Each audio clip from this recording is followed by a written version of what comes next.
Entering the atmosphere in T minus 10, 9, 8, 7, 6, 5, 4, 3, 2, 1.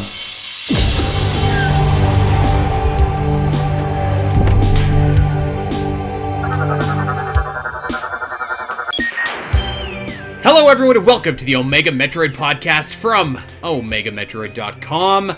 My name is Andy Spiteri. Doom is off, Dak is off, but in place we have a very special guest returning for the first time since the Omega Metroid Marathon. It is Gooey Fame of Flashback 64, a virtual theater of Zelda Dungeon. What's going on, Goo? Not a whole lot. Got done recording a fine episode of the Zelda Cast XL with you. It was a good episode. Yeah, and here we are.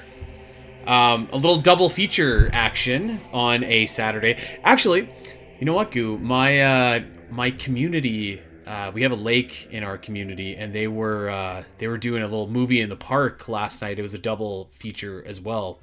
I forget, it was like a kids movie. That was the first one, but second one was Top Gun Maverick. Almost thought about checking it out. Oh, that'd be sweet. I would go to that for sure.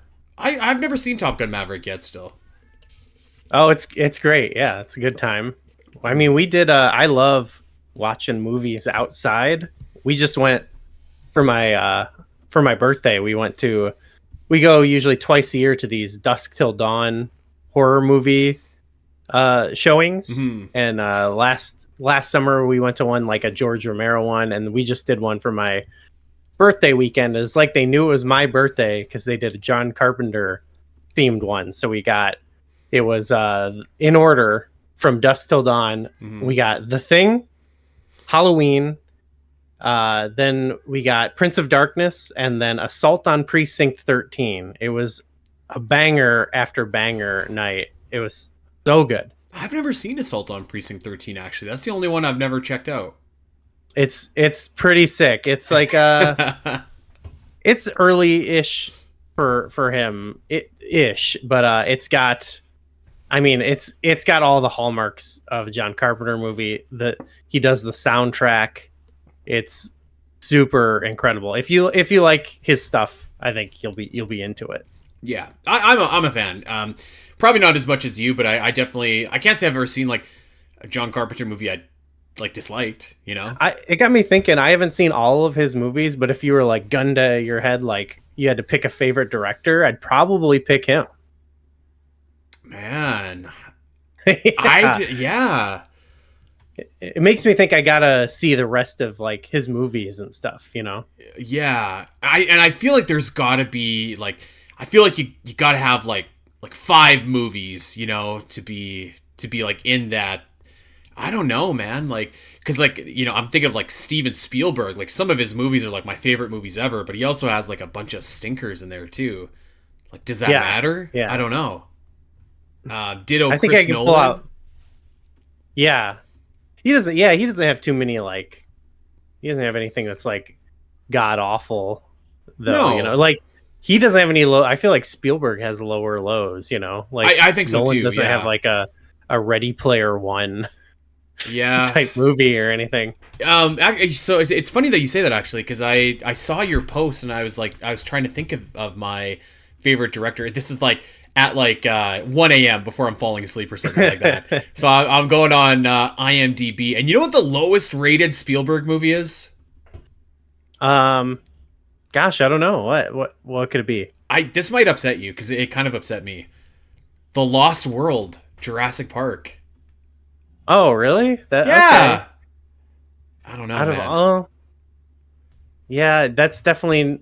It doesn't necessarily. I mean, actually, I think that's a better movie than it gets credit for. But yeah, and then it's offensive when you think about other Steven Spielberg movies. Like there are definitely worse ones. You know who might also be? I'd have to really like get into their catalog here, but I'm trying to think of a Ridley Scott movie that I feel like has been one that I was just like, oh, that was a stinker. And he is kind of all over the place, to be honest. Yeah. I'm looking at his list here, and there's like I've not seen a lot of them, but there's definitely some that I'm looking at, which I'm like, this doesn't look all that great. But like the highs on his list, as we're going to talk about today, like, you know, the 3 Alien G.I. movies. Jane. Hey, that's nothing wrong with G.I. Jane. The House of Gucci. A great movie. It. Yeah. I think I watched like bits and pieces of it actually. It was like kind of a cool movie. I went and saw. I liked Gladiator 2. I thought it was all right. I haven't seen that yet. I haven't seen it. Yeah, it was fun. And of course, I mean, like Blade Runner. That right there is, you know, see, a big I think one. the thing. Well, sorry, we could steer back to that's more on topic. I'm sorry, but I was gonna say even with John Carpenter, like the bad movies are a hell of a good time. Like Escape from L.A. Just this ridiculous movie, but that's a good. Movie is awesome. What are you talking about? Yeah, yeah, exactly. But yeah, Ridley, he's a bit hit or miss sometimes for sure. You know what? I feel like I would rather take like I like kind of a director that can give you like really high highs, but maybe it's just like an absolutely in like in the era of like everything kind of feels like homogenized. It is like there is some excitement to be had where it's like, is this going to be fantastic or a train wreck? I don't know, but it'll be one of the two. Right? So. Yeah. There's no mid Carpenter movies. I don't think they're either like the best thing I've ever seen or like just ridiculous. I'm sorry. We talked a little bit about on the ZeldaCast XL. The Thing would be a great video game, like a very good video game to play. Yeah. Yeah, it's good. We played a board game of it with Miranda and Cal while watching the movie, and that was a cool vibe too, as well. Yeah. It has almost been 1 calendar year, Goo. Has it really? Since you and I got together and recorded Alien in Review. Because, like the last Alien in Review that we did was Alien Romulus, which came out last August. Each month flies by faster than the last. The curse of aging, yes. Yeah, I feel like now when I tell someone like I'm gonna do something, it's like I will have time to think about doing this in like a month and a half. Mm-hmm. And then that day comes and I'm like, oh, time is just flying by. The original plan was to try and bang out both Prometheus and Alien Covenant before Alien Earth debuts, which is now a couple like four weeks away or so. But I also feel like we don't want to rush this either. We want to take our time and do it when it's right. So after a long layoff, Alien in Review returns to talk about Prometheus, which we are going to get to in just a quick second. However, I did want to spend a minute or two, or maybe, I don't know, maybe even longer, talking about some of the recent activities in the video game world. Someone in our Discord asked me if we'd be talking about this on the podcast, and my original answer was we'll talk about it on the ZeldaCast, but then I was like, oh, we're actually recording Omega first, so I thought we'd just talk about it today. I was kind of cheesed, you know, even beyond like the usual cheese that I feel when something like this happens. But for anybody that doesn't know, Microsoft Games laid off, I don't know, what was it, like 20% of their workforce or like something crazy like that. Yeah, it was an unprecedented number of people. Yeah.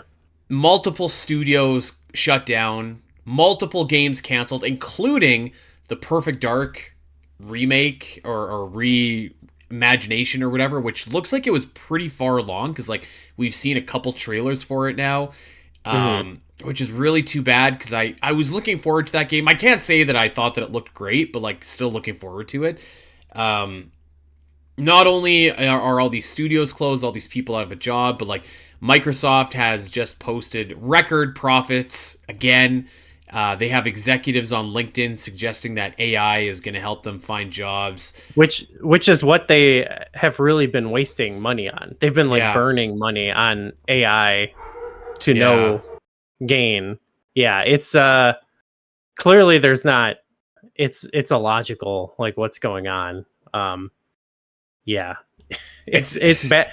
After they spent all this time acquiring like all these major studios, all this stuff, it's just horrible. I don't know what more can be said about it other than that. But you see like some of the studios they closed were games they were supposedly like hyped about. I mean, Yeah. they've let go some of their like long term developers. Like I saw there's someone who's been at Rare since like the Oh, in like N64 35 days. years or something. Yeah. Yeah. They dropped they canceled the project by Romero Games, John Romero's studio. Like no one is safe. You know what I mean? And Yeah. it's just like clearly they are not interested in building a like sustainable like world industry for like gaming. I think they're kind of burning it down a little bit. And that's kind of the word that I use. And let's be fair, like this isn't just Microsoft. Unfortunately, you see this on like multiple major publishing studios, but like it's just it's not sustainable. Like it really like I'm wondering in like 20 years who is going to be making AAA games, cuz like if you are a young woman or a young man coming out of high school and you're just like I'm interested in pursuing game development as a profession, and I'm gonna go and study to do that. Like if you're that young person coming out of high school, you're just like I'm gonna invest all this time, all this money into learning these skills, and there's like zero job security. Like why was someone going to do this? Like they're going to invest their time and money into somewhere else. Like that's how I feel. Or maybe they are going to go into games, but then it's just going to be a lot of the smaller indie games, which are great. Like I love smaller indie games, but like I almost feel like we're at a crossroads here with like maybe not even yet, but like I feel like it's going to come to roost eventually, where like all these studios are going to have a staff of a significantly smaller staff of I'm sure overworked, underpaid, undervalued developers that are supposed to be like the really key developers that they have made special for not laying off. But like you're going to have these guys like burning themselves trying to make these AAA games with a staff of AI robots that are nothing, not a replacement even close for the talents that these developers had that they were just laid off. And like, I'm just like, who's going to make these games? Like, I think it's going to come crashing down. Yeah, none of this is going to work in the long term. I don't know if it can ever. I don't know. I guess how it seems like a hard thing to recover from as well. Like I feel like I've seen people who were laid off like years ago, at people who are key in other places and are like exiting the industry basically. And I think it's just a lot of jobs are going away that probably won't come back. And I think that there is probably some future in like indie development, but we're not going to ever see a return like that. Can't sustain. There are so many people who specialize in specific things at these game studios that like like indie studios and stuff can't sustain like these types of jobs and stuff. And to be honest, like even indie studios, like even if you are able to to make a complete game yourself, like if everyone is kind of going over to that, like how much more difficult is it then going to be to get any kind of return on your indie game? Like it's almost like becoming a YouTuber. Like there's so many of them that it's hard to stick out, and especially when you're going to be seeing and you see it already, like the AI schlock on the eShop or like the wherever, right? Like that's so another. I don't know. That's another way it's going to destroy itself as well. Is that eventually there's going to eventually be a breaking point where there's who's going to be able to buy these games, because no one will have a job, because they're going to try to put as many people out of work as possible. So people aren't going to be able to purchase your games that you're not paying people to make. So I don't know. Like there's clearly no end game for them in sight. It's literally, I think this is just like the state of the world right now, is that it's just like everyone's trying to make the most of money that they can right now, and future be damned. Like it's like it feels like we're on a sinking ship and everyone's just trying to loot it as much as they can Yeah. before they all jump off. Like that's what the world feels like a little bit, you know. So yeah, like just a rough week in games. I don't I've know. been told Xbox is in the strongest position they've ever been in because they've got their stuff on everything now. Everything's an Xbox, you know, like Which is funny because like as me who's not invested in Xbox, I'm like, this looks like the worst spot that they've ever been in. Like they're basically like one step away from being a third party publisher, which is maybe what they should just be. Like you know, maybe they should just offer that.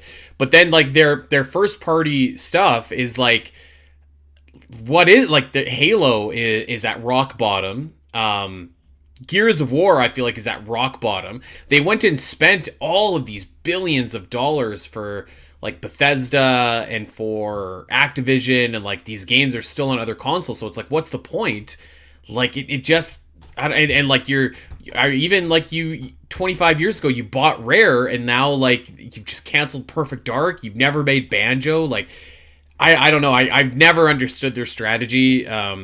And say what you will about Nintendo, and you can say a lot, but like, I don't know. I feel like I would rather pay 10 extra bucks for their games and like have, at least I know Nintendo's not going to lay off like 15% of their workforce, and their CEO is just going to be like, oh, well, good luck. Yeah. Go use AI to find a job. By the way, I just got like 50 million in bonuses because I hit my profit margin or whatever, right? Like, I mean, I don't think it's fair to expect like we'll ever see another move like Iwata did again, which is frankly like a legendary move, not only in the world of video games, but I think just like in business in general. But like, I don't know. It's just it's tough right now. And I don't think anybody has the answer, but it's just it's unsustainable, is what it is. Yeah.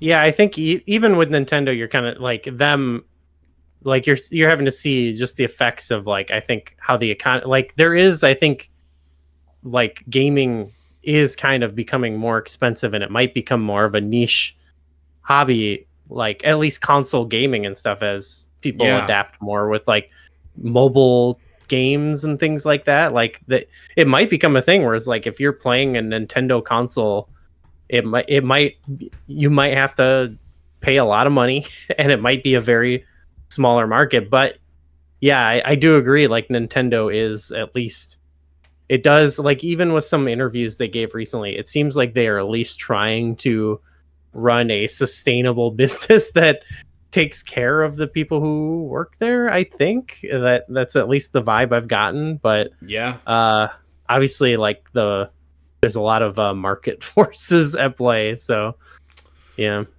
Well, I mean, all the best to everybody that was, laid off, and we hope that everybody lands on their feet. And yeah, it's just it really sucks. Like just on like a human level, on like a game level. Like I was looking forward to Perfect Dark. Like I'm a little bit bummed that it's not coming now. So basically like no good came from this. So hopefully everybody can kind of recover hopefully soon. And yeah. Even more of I haven't really talked about it much cuz like I don't really own a lot of Microsoft products or anything, but there are people boycotting it right now, and I think this is even more of a reason to continue not supporting them as much as you can. So yeah. Yeah, I don't know. I can't say I use a ton of like, I guess on my computer has Windows, but I don't know. Yeah. Anyways, I will say I dare game companies to put AI in their games. Because I've seen some of that, like, well, you'll have no choice eventually. They're just going to put them in every game. It's like, nope, I will just not play them. You know how there's so many games in the world that I wish I could play that I don't have time for. It would actually be a load off my mind if you told me, hey, all the games coming out on this platform all have AI in them. I'd be like, great. I will happily not play them, so. Don't you remember when all games coming out in future years will have NFTs in them because you could just take your stuff from one game to the other? Right. Yep. I dare you. I dare you, Microsoft, to put AI in your games. Or how free or like live service games. That's another. There are still people like chasing that dragon. So like some of these CEOs, Yeah. I don't know. They're just like it's like so dumb. But yeah, I mean, my backlog is crazy. I can just play Perfect Dark, the OG again. So I mean, hey, you know, Yeah. All right. Well, weird and wacky things happening in the video game world. Alien in Review returns after 11 months. Speaking of AI, that's a big topic that we're going to be delving into here today. More in this movie than I think arguably maybe Covenant, but like in any other Alien movie really gets into that. And like we were kind of talking about in Alien 3 and Alien Resurrections, and like definitely in AVP, like as we move away from like Alien and Aliens, the parallels to Metroid, they're not quite as strong there, obviously. But I actually think that this movie has like a lot of I'm not going to say parallels to Metroid versus like sci-fi tropes that I think like both Metroid and this movie like really kind of pick up on. So we'll definitely have some fun talking about some of the similarities there and some of the stuff that kind of hits. But I guess like we could just get into the movie here.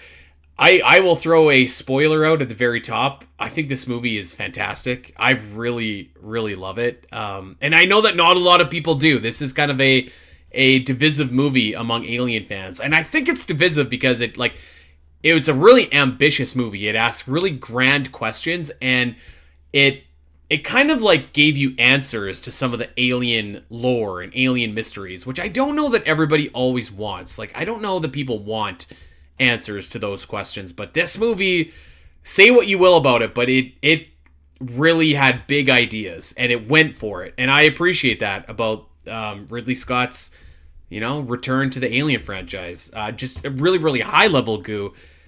What are your thoughts on Prometheus? And had this been the first time since the last time we talked about Prometheus? We have done a podcast about this before. Yeah, I think I watched it because I think McKenna and I watched through them all at some point too. So I think this is like in the past, 5 years or something, like the third time I've seen it. Fourth overall, I guess, because I can't remember if I even saw it. I don't know. I don't remember. But yeah, anyway, I think I enjoyed it this time. It really solidified, I guess, a lot more of how I felt about it, because I think the other time we recorded it, I was kind of unsure on where I land. And there's still things with movies like this where it's like, I don't know how I feel about everything, but I will say I liked it quite a bit. And I think I would probably solidly put it behind the first two movies as like my favorite in the series. There's certain things I liked in 3 and 4 that are like maybe more interesting and connect more to the first two movies, but I think this one overall is just a better movie, and I think I kind of like that it was like some of the new stuff it introduced. And sure, I definitely don't need stuff from Alien answered, you know what I mean? I don't need those questions answered, but I think this movie on its own merits and everything is good, not because it answers questions, just because I think what it's going for is interesting enough on its own. So yeah, I kind of liked it. I think before I was a little less hot on it because I did like the thing I liked about the alien themes in like the first handful was that idea of like it's always like these simple humans who are thrust into this situation due to like basically like corporate greed. You know what I mean? And then like it's like the survival, whereas this it doesn't have much to say commentary on that. I feel like it's more spiritual or whatever, but that's fine. That's fine. It can be a different thing. I think we've we've got that in plenty of Alien movies, and even a little bit in here. You have your CEO. He's maybe not portrayed as like super evil, but I think we can relate to now the idea of like the CEO or like the rich guy who wants to live forever. Yeah. Yeah. You know what I mean? Because I remember in AVP, Wayland was not quite super evil either. He was like sympathetic because he had cancer or something, right? Now, I wouldn't say that Wayland is as sympathetic as AVP's Wayland here, but because he's definitely got some villainous qualities to him. But you're right; it's not like outwardly evil, I guess. I think like the movie, you're right. There's like a lot of philosophical questions in this movie, and it doesn't have some of the same themes as like your standard Alien movie, which I'm okay with, because like we've got a lot of movies that talk about those themes. Like I thought that it was kind of cool to explore some of these other questions, which admittedly like are kind of removed from what we've established with the other Alien movies, but I'm glad that this exists, because like there's a lot of those kind of movies, like Alien Romulus, for example, is a fantastic Alien movie, but it does kind of, it's very much kind of like asking the same questions or the same themes as the first Alien, which I'm not complaining about, but this movie's just something different, which I appreciate. Yeah, I think that's kind of what ultimately leads me to be like, it's not only that, but I think it is like just more solid as a movie compared to some of the other ones, and stuff that really stuck out to me that this time was like it just had a cool like look and design and stuff. So I think it's all around like a better movie than some of the other sequels, you know? Yeah, and like I think that was one of the critiques that a lot of Alien fans had, is like how like slick and polished and really nice, frankly, this movie looks. Because like you think of the Alien franchise, and it's pretty gritty, it's pretty dark, it's pretty raw, it's pretty like it is not polished. I would not use that word. And I think that this movie is, and like all the technology looks very futuristic, which kind of flies in the face of like what we see with like the Nostromo and some of those other, you know, even in Romulus, like some of those like look older. But again, like we have so many Alien movies that portray that I kind of was happy that we got this version of an Alien movie. So well, the more I thought about it though, like the Nostromo is like, it's like some freighter ship or something, right? Yeah. And that we throw like a bunch of people we don't care if they live or die on. It's probably like the oldest model ship that they have. And now this ship, I was thinking about it in this movie. I'm like, well, it's piloted by, spoilers, the daughter of like the guy who owns the company, right? And he's on the so I was like, okay, maybe they got the nice ship out for this one, you know what it's kind of like when you look at like, you go look at my car and you compare it to Jeff Bezos' super yacht, and you're like, yeah, okay, maybe these don't look like they're from the same time period. You know, my car is still running without an exhaust on it right now, Goo, as an update for you. Yeah, if they made a movie about you and then a movie about Jeff Bezos, would they be like, this doesn't make any sense? You know? Yeah, this is too polished. And I think you're right. The look of the movie is very cool, but I guess I'm just saying, like, I will acknowledge, like, I can acknowledge and understand, like, why just on a level like that, some people weren't, like, super into this movie. I go the other way. Like, I loved the questions that it asked. I loved that it was ambitious. I loved that it was kind of, like, really showing us the most of what was capable in 2012 in terms of like watching this movie. Although I will say, Goo, I took out my Blu-ray last night of Prometheus. I put it into my PlayStation 4. I went to watch it, and all of a sudden it's like, this doesn't support 3D. You have to watch it on a 3D I don't know, whatever. And What? yeah, right. And I was like, "What the hell are you talking about?" And I won't lie, like I'd been dog walking, so like I was just like, whatever. I hope that Gooey's gonna bail my ass out. So I went on Plex, and you did indeed bail me out. So I watched it there.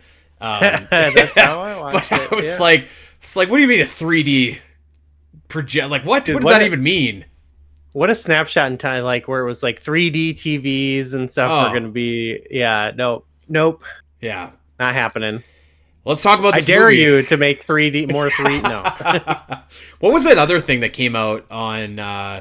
Like there was Blu-ray, and there was like, was it HD?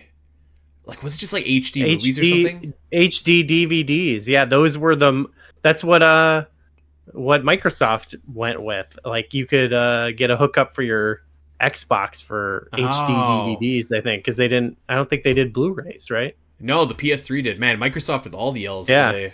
That was very short. Yeah. Yeah, they have a history of L taking, it seems, Indeed. in Well, video game one. let's talk about this movie. I've kind of stopped doing this for virtual theater, but sometimes if it's a movie that I really like, I will take like notes as I'm watching it, and I did that for this movie. So I am excited to get into it. I will say, so like right away from like the Fox opening logo, that blue filter goo just like hits you. Like everything is blue. I Yeah, love it's it. very. I feel like I used to be more adverse to that too. It was like everything from that era, they gave kind of like that, like it's like dark sci-fi blue filter, you know. Yeah. Where were we? Oh, I think we were just watching Tomb Raider, and there was like when they were on the ocean, it was just like outrageously blue. Like everything was filtered, like just distractingly blue. I will say like I kind of find it charming in this movie because it starts and then just like literally doesn't stop until like the very end. So it does kind of give it that sci-fi cheesy feel. It actually has like the movie though has like a strong aesthetic that it's nailing. You know what I mean? Whereas Yeah. like the Tomb Raider movie, it feels like it's both it's both a knockoff, but also like cheap, you know? And I feel like this movie looks cool.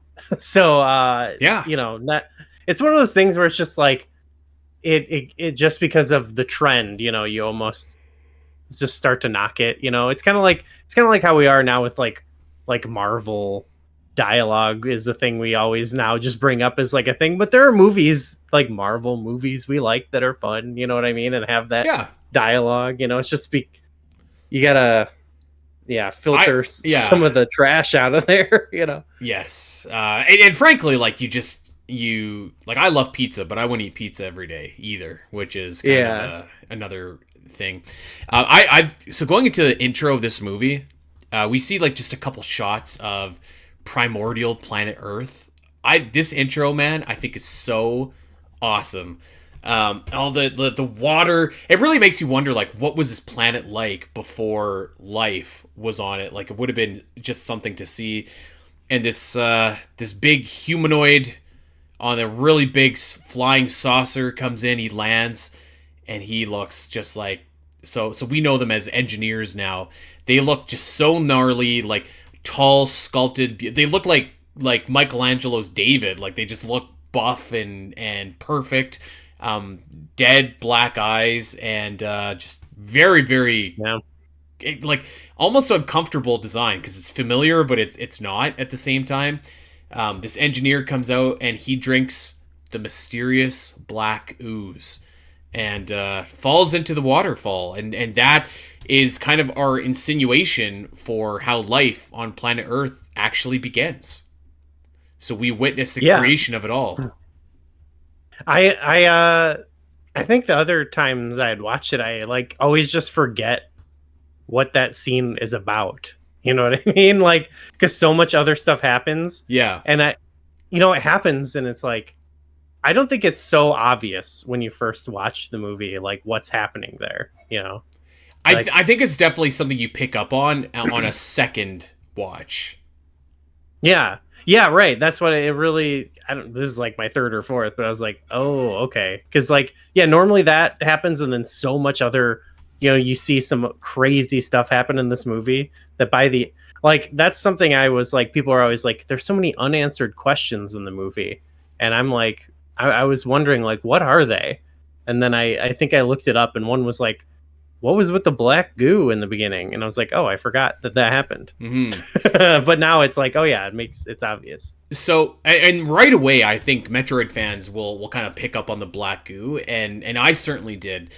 The black goo, and this is like a sci-fi trope, so it's not like necessarily something that Alien or Metroid invented, but the black goo in this movie is extremely similar to the concept of Phazon in Metroid Prime, where it is this toxic mutagen that immediately starts affecting whoever it's latched onto, destroys them, turns them into a monstrosity, and kind of like is a very a very serious threat to natural living life. So like a lot of and the black goo is never officially named either in this movie. Like it's just unnamed. So I actually started calling it Phazon as we were like watching this.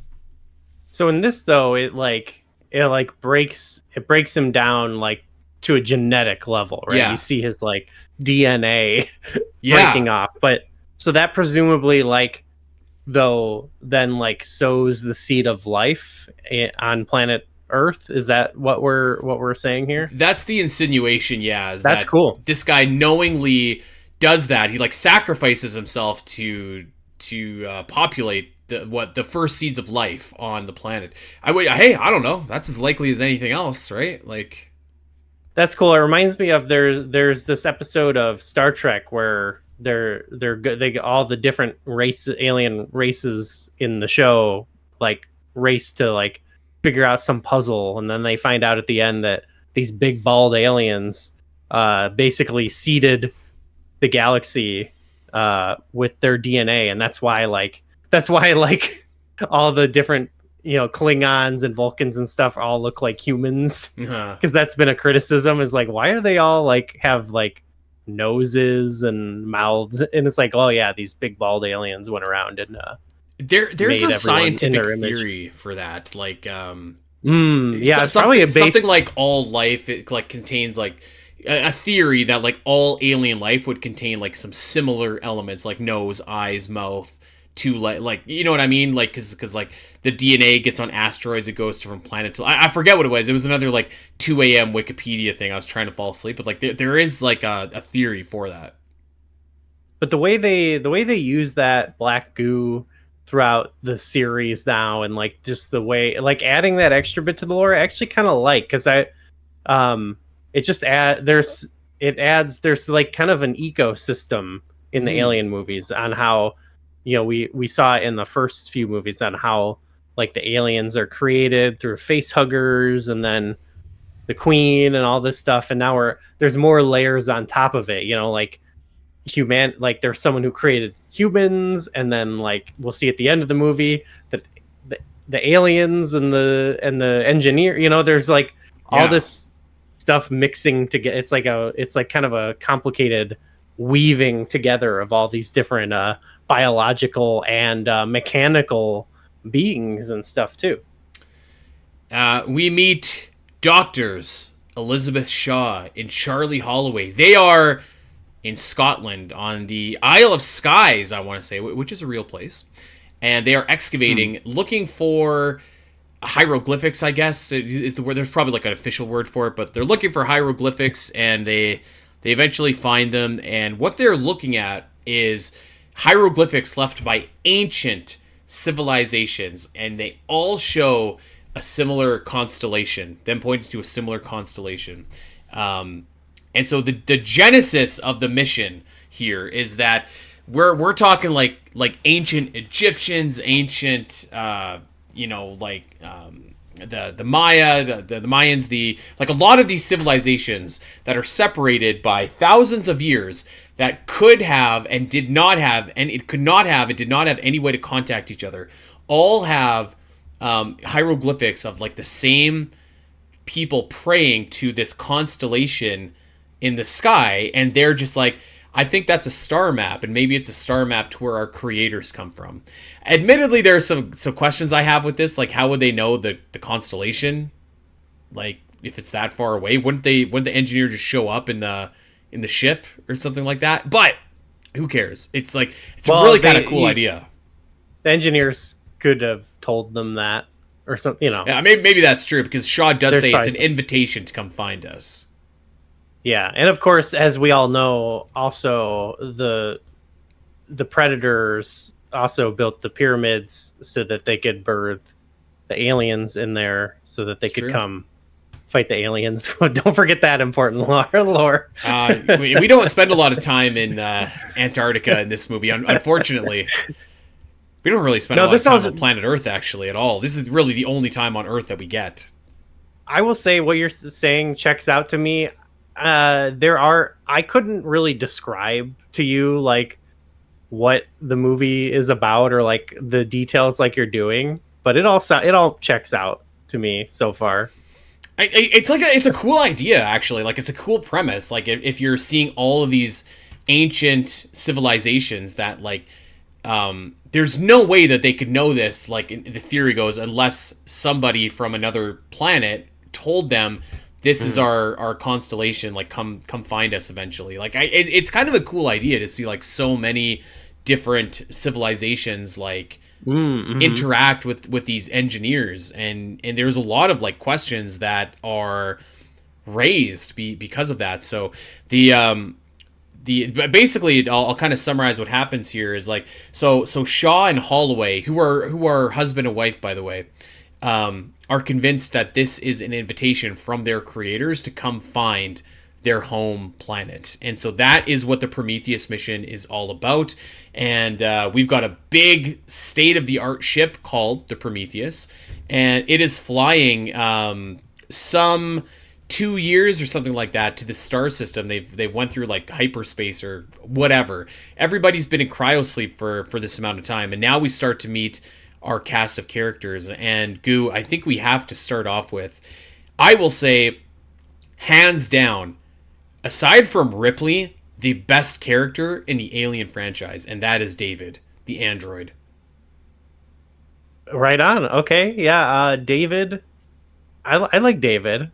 I don't know if I'd go that far. I think he is an interesting character, though. He's probably one of the more interesting characters to me, for sure. I think he's just like so fascinating. Every scene that David has of dialogue with almost anybody, whether it's Vickers, whether it's Holloway, whether it's Wayland, it's just like with Shaw, like there is just so much tension there that you could just like cut with a knife. I think Michael Fassbender plays him terrifically. I think he's like, Fassbender is just like, this was Fassbender, I feel like, when he was just like on a roll, and you could maybe look at him and be like, this guy's like the best actor in the game right now. Like he had just come off playing Magneto. He'd just come off this role. He'd been in like Inglourious Bastard. Like he was on fire, I feel like, at this point. I think even still, like, he's been in a lot of stuff lately that is supposedly really good, and it looks really good, and I just keep it's all movies like, oh, I want to see that, and then I just don't for whatever reason. So I think he is great. He plays he's in Assassin's Creed about 2 years after this, so the hot streak does eventually end. That, and he was in the Mr. Police. I saw it in theaters. The Snowman movie, that was horrible. Oh yeah. I wanted to see that movie, but never did. No, don't do it. He plays Detective Harry Hole in the movie, unfortunately named. But anyway, his character I don't know why I have the apprehension, but I will say he plays it really well, and the character is very interesting because like there's this idea of like they're trying to find the creator. He lives amongst his creators. Yeah. And it's lame. And he's like, he thinks we aren't that impressive. You know what I mean? So like it's interesting to see it. He has like a completely opposite perspective on it. And I think he becomes more interesting to me, I think, even in the next movie where he's like, well, I want to get in on this, you know, and that's where he adds to that complicated like weave of how all the different like entities interact biologically. You know what I mean? Yeah. I just think David is so fascinating. Like, I love the alien trope of like the AI that you can't quite trust. Like they might have their own agenda. I really think it's interesting, as we'll get to in the movie, like what you just laid out, like the dichotomy of like looking for your creators, and he's just like, it might not be everything that you think when you find them. I think that David is like such an interesting character, and you're right. Like when we get to Covenant, like that really goes to the next level. Part of me still is holding out hope that there's going to be like the third movie to really kind of cap off this trilogy. Probably not at this point, but I think that would be super. We gotta awesome. get to the creators. Yeah, we never did get to them. Well, we kind of did, but anyways. So David the android is basically like caretaking the ship while everyone else is in cryo sleep, and you could kind of tell like why this guy might go insane. It looks kind of lonely for him there, but he's playing basketball, he's riding bikes, he's watching Lawrence of Arabia, dyeing his hair, modeling it after the main character. You could really see that like he is developing like I don't know, like a consciousness of his own beyond like his programming. The trick, William Potter, is to not mind that it hurts. Just like a cool moment there. I thought that David was really cool, and we see a recording of the wink wink nudge nudge deceased CEO and founder of this whole operation. Mr. Wayland himself. What is Wayland's first name again? Peter Wayland. Is that it? Peter, I think. Yeah. Is that Peter Wayland? Yeah.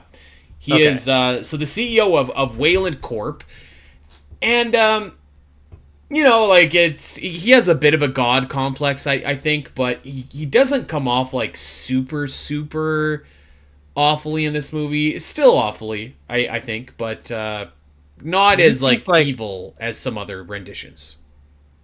I think just this day and age now, you've got those people like that guy who's like putting his son's blood in him to try to like age himself. You know the guy I'm talking about, Brian Johnson, I think is his name. He's some rich guy who's like, I want to try to live forever, and he's doing all these like things to himself. That sounds wild. Yeah, he does not look younger. He in fact looks scarier and grosser than the age he is, but so does Wayland in this movie. He looks absolutely nasty. So, I actually was like, I felt like this was actually a pretty honest portrayal of like, there is that either there's what we talked about earlier, where everyone either feels like we're on a sinking ship and I'm going to get mine before everyone else gets it. Mm-hmm. Or there's these situations like this where these people become so rich, so wealthy, and they convince themselves they're never going to die and they're going to live forever. So honestly, I think pretty very faithful portrayal of someone like that. Yeah, I can't disagree. Let's just actually run through everybody here Sure. super quickly. So we've got Charlize Theron as Meredith Vickers, the daughter of Peter Wayland. I think she's great in this movie. She's just like this cold, icy, like total B boss lady. She looks like she's having a blast doing this. So I think that she's great. And Idris Elba, man, as Captain Yannick is also like, he's kind of like your comic relief, but also like he's pretty sweet in this movie too, I think. Yeah, he ends up being pretty key by the end too, yeah. I would say, for at least for a minute. And she was kind of like she was sort of like the closest you felt to like your smack talking Marines in Aliens. Like she kind of had that like gruff intensity that's like kind of funny at the same time. It's funny because like she kind of had like the like he was gruff in like the friendly way and like the classic like captain, like there's a lot of like captain of the ship tropes that Elba kind of does here, but he's just having so much fun with it. But there's also a lot of captain of the ship tropes that she does, but it's all like the bad cop versions, and he gets like the good cop kind of versions of those, right. They're a good pair, yeah. They are great. We'll get back to that. Yes. Oh yeah. We didn't talk about Shaw either, which I guess we could just talk about Elizabeth Shaw now. So that's our main character, played by Noomi. How do you say it? Rapis? I don't know. I don't actually know. I think we've said to say her name before in some show, and I was like, I don't know how to say this. You ever see Girl with the Dragon Tattoo? That's the movie that I think of immediately when I think of her. Yes. Yeah, that's right. Yeah. That's an intense movie. Yeah. Yeah. I've seen all of those actually. Or there's a few of those I've seen. I think I only watched the first two. I don't think I ever watched the third one there. I watched a David Fincher version though of the first one, which is kind of cool. I think that she's good in this movie. I think that I think it's kind of good that she in a lot of ways is like very antithetical to what like Ripley was. Like I feel like Shaw is kind of like softer.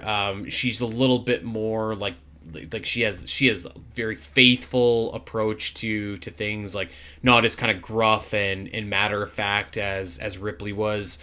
I feel like I feel like she is like definitely different, more analytical, I would say, than Ripley as well, and I think that was probably pretty important for them to distinguish like the big differences between these two characters. I don't think that they do a good enough job of that in the next movie, but for this movie, I thought that she was good. Yeah, she was quite different, and like her story, or like kind of what her character was going through, was kind of the more interesting thing for me in this movie, because she's like religious or whatever, and she thinks whatever, like this is actually gonna help me, this actually strengthens my faith or whatever, like the discoveries. And it's cool. I like her a lot. And also a wrinkle that they add in because like so much of this series is about motherhood. Like she is infertile, or so she thinks. So that's a big part of her kind of character in this movie as well as some of memories with her father, who kind of instills that faith with her. So I thought that she was a good lead character here. I would say faring not quite as well. Like I thought the performance was really good. Logan Marshall Green as Charlie Holloway. First and foremost, this dude looks exactly like Tom Hardy. Like I can see that. Every time I see this guy, I'm like, oh, it's Tom Hardy. This might be mean, but he's kind of like the store brand Tom Hardy.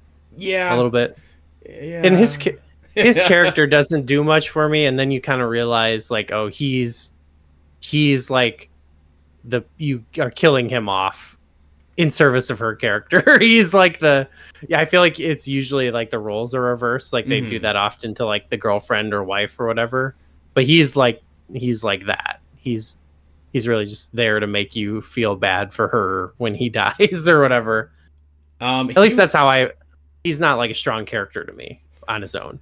And he's kind of a dink in a lot of his scenes, as we'll get to. I actually didn't know this. He's going to be in The Odyssey, Christopher Nolan's new movie coming up here. So that'll be, I think that'll be a pretty cool movie, actually. I'm willing to take back what I said about him, in the future if I see. I've actually been like, else. I've been on like a ancient Greek and ancient like Egyptian history binge. Like before I go to bed, I'll like pop open Wikipedia or something like that and just like read a little bit to help me like lull to sleep. It's kind of cool. But yeah, I thought his performance was good, but you're right. He is there to service Shaw. Like Shaw is definitely your main character, and David is kind of your like periphery main character in this movie. Right. And that's really like the big cast of characters. There's some other guys too, but as we all know, without even anyone ever seeing this, like they are there for one reason, and that is to be killed off for the advancement of our plot. Yeah. He's somewhat likable, but yeah. Well, there we go. So that's like the crew that we have here. They all wake up, and Shaw and Holloway explain to them what they're doing there. They're so excited. They're like, we're gonna find our creators. We're gonna know where we came from and be able to talk to them. The crowd goes absolutely mild with this reaction. Nobody Vickers hates these guys. She thinks it's a stupid mission. There's this dude on the team, like the geologist, Milburn, and I just kept on calling him Seamus because he looks exactly like Seamus, like the dollar store version. Yeah. He doesn't like this either. What's that guy? That actor is in stuff. Though I kept thinking like Sean Harris is his name, and Sean Harris. You're right. Sean Harris has been in a bunch of different things. Mission Impossible. Yeah. Okay. Rogue Nation. He's a villain. Fallout. Yes. Okay. Yeah. Yeah. He's a quite a menacing villain, and he's got the voice for it. He talks like that. One of those scary guys. Yeah, I'm a scary guy. He's got Lane. That's right. Oh. Okay. Solomon Lane. Okay. But he's kind of whatever in this movie, but he was just like kind of a dink as well, and like one of the characters that you're just like, I can't wait till this guy gets it, Like that's what he was there for, is just to be like your kind of annoying character that you didn't really love, and then like the one to get his comeuppance kind of thing. Mm-hmm. So Seamus doesn't like this at all either, and nobody does except for Holloway and for Shaw. But yeah, that's kind of like where we're at right now. Everybody knows the mission, and then all that really is left is the presentation from our dearly departed, wink wink nudge nudge, Peter Wayland. He gives control of the mission over to Sean Holloway, and now we are landing on the planet Goo, the planet where everything could potentially have began. The planet known as LV-223. Actually, it's actually a moon of a planet. I should correct myself. But it has an atmosphere. It has everything that you could use for life. And this scene of them landing on the planet is awesome. Mm-hmm. This looks so cool, man. Yeah. Yeah, and they're this is where they we get them into their like suits and everything. Like I thought their suits looked really cool. Like there was like a really cool design to a lot of what they were doing. There's some like subtle flashes of like the yellow lights on them and everything. Mm-hmm. I thought it looked great. I like this movie like consistently looks spectacular. It's another thing that we should bring up too, actually, because I don't know when to bring it up, but like the theme and the music in general in this movie is also like incredible. Oh yeah, that's something that stood out to me too. It's like weirdly. You see it in this like scene right here where they're landing, like the Prometheus theme, and it played in Romulus too, which was really cool. I really think that the music is strong here. Who did the score for this movie? Do you know? Because there was Mark Streitenfeld. Okay. There was some of it that almost sounded like Star Trek-y to me a little bit. Like the Prometheus sort of, it was kind of like sort of upbeat or like happy or like, like you're going off to explore type sound, So I was like, oh, this is kind of nice. But it's a nice like contrast to a lot of the movie. Man, I gotta say, Goo, I was like totally born in the wrong period in humanity. If I was born like 1,000 years later, dude, I would like so be like a space cowboy or something, like a space. I'd be on like the ship, like going and exploring new planets and stuff like that. Man, that just seems like so unbelievable to be able to I'd be one of those miserable people on that planet and the alien Romulus or whatever. Oh, the guys that are stuck in planet prison. Yeah, I'd be on that crappy planet, being like, "Oh God." Yeah, I mean, I guess it depends on where you're born. Yeah, if you're born on Prison Planet, I don't know, but I have a lack of vision here. I'm just like, I would be on the crap planet for sure. I think it'd be so cool to be like spacefaring and like going from planet to planet. Like, man, that'd be my jam. But yeah, so our team, they land, and by God does not build in straight lines, says Holloway, and so they get out of the Prometheus and they set forth, and there are multiple installations that look kind of suspicious. They're kind of like dome structures, and wouldn't you know, as we get closer, these are definitely, I'll stretch this term and say man-made structures here. And and the captain is just like, maybe we should wait for the morning for this because there's only 6 hours of sunlight left, which is very good advice. But Holloway is like, no, let's go in now, which seems like a really terrible idea and ends up being a really terrible idea. But by God, they go into this structure, and when they get there, all of a sudden the atmosphere isn't filled with carbon dioxide anymore. There's a atmosphere with oxygen that is better than Earth's atmosphere. So what do? They take their helmets off and breathe in the air, which seems like just an absolutely terrible, terrible idea. But they do it anyways. I guess I can understand if I was like there, I'd probably do the same thing. It was actually fine for them though.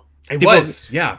People are always like, that's like a major like problem, but it's like actually that never creates any issue for them ever. No. In the movie, which is kind of funny. Shaw thinks it does, because jumping ahead here, she never actually finds out that David spiked Holloway's drink, but it was totally fine. I could see where like it would be probably a dumb idea, but hey. But they acknowledge it, you know, Yeah. in the movie, and I feel like similar to like it's probably a dumb idea to name your ship Prometheus, but they also acknowledge that in the movie. You know, he's like it's sort of not ironic, but he gets the reference. You know, he thinks that they're going to steal the fire now from the engineers. Take it all. Like, it's not going to go down like Prometheus. Yeah. For us, you know, we're going to be the one to do it right. I mean, it didn't go down like it did for our pal Prometheus. I will give Waylon that. It was a swift end, but yes. So hey, they're mapping this structure, and it's a pretty gnarly structure here, and there's like lots of hollow caves. You know what? There's a lot of like really cool imagery here, and you've played Metroid Prime, right? Yeah, totally. There's a lot of imagery here, and the way that the engineer imagery and like kind of like it's like they were there, but they're just out of reach. It really reminds me of like the Chozo, how they are presented in Metroid Prime a little bit, where like you could see the remnants of them, you could see the little bits and pieces that are left over, but they just they're just out of reach. So I really like that about the engineers here too.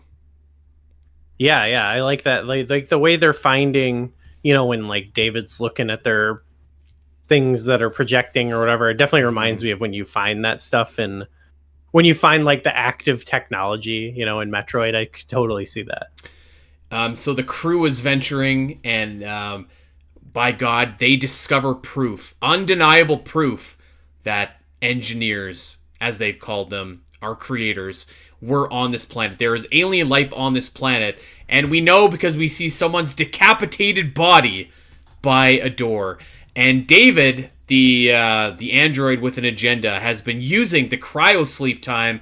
Everyone else is sleeping. This guy was watching movies. He was playing basketball, but he was also studying every ancient language that there ever was. And he's like, I'm pretty sure I can communicate with these guys. And he does. And he opens the door to the like the inner sanctum. And this is like the most iconic scene from Prometheus. You get this like incredible bust of like this big head, this humanoid head, so like an undeniably man-made, extremely similar to humanity like object. And this is the room where everything really starts to go sideways. This is like just an incredible scene before we even get to what happens next. This head looks so unbelievable.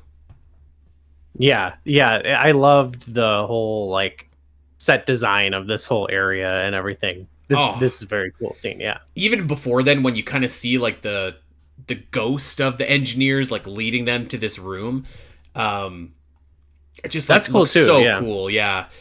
Worth mentioning too, by the way, that Seamus and this other goober on the research team this guy is like the biggest freak out ever. Gets right in Shaw's face, and he's like, I don't have anything to add to the dead body department. I like rocks. I'm going home.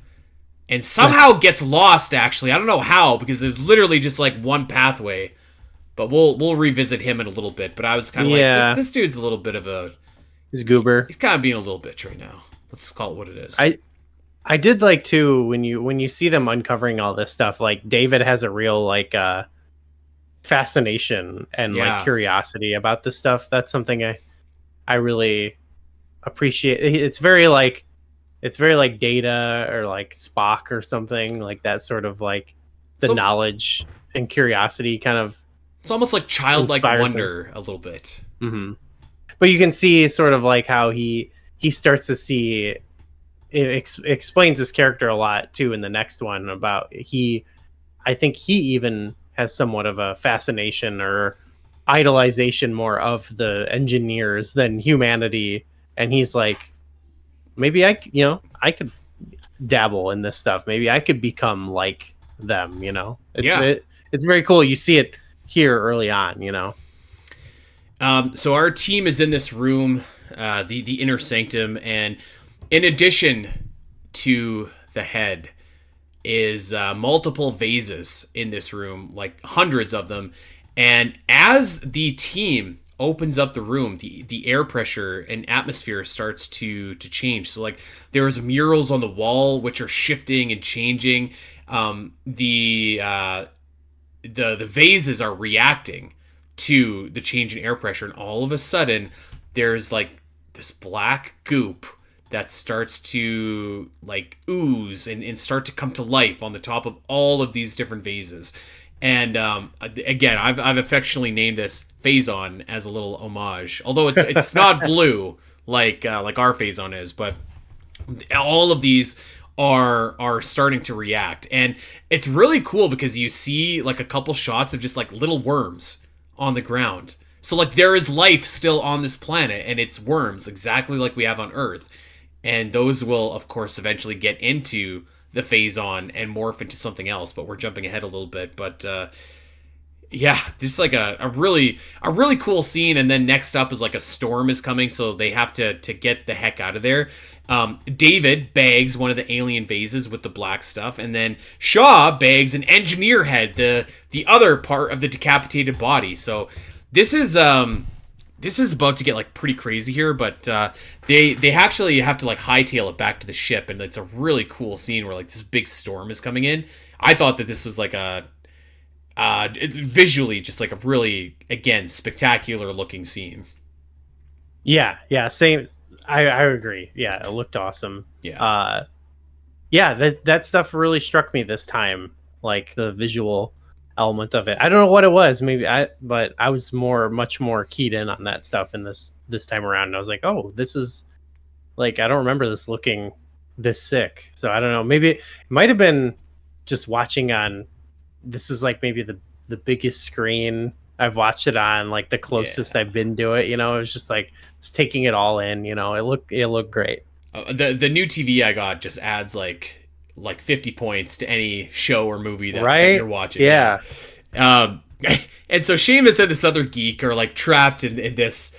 It's not even a maze. I like legit don't know how they got lost, but the captain's like, boys, you got to spend the night, hunker up, which is yeah, like everybody's so like nonchalant about it. I just thought was really funny.